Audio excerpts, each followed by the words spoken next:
தமிழகத்துல அரிசி பருப்பு கிடைக்கிறதோ இல்லையோ, தடை இல்லாம கஞ்சா, அபின் போன்றவை கிடைப்பதாக அதிமுக முன்னாள் அமைச்சர் சண்முகம் கடுமையாக விமர்சித்திருக்காரு.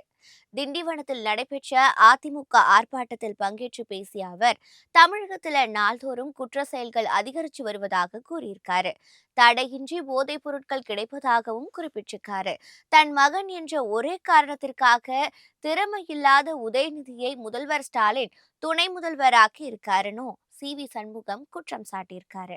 தமிழகத்துல தீவிர வாக்காளர் திருத்த பணியை செய்வதில் கீழ்நிலை பணியாளர்கள் நேர்மையாக இருப்பதாகவும், அதே நேரம் மாவட்ட தேர்தல் அதிகாரிகளாக இருக்கும் மாவட்ட ஆட்சியர்கள் திமுகவின் விசுவாசிகளாகவே மாறிவிட்டதாகவும் குறை கூறியிருக்காரு.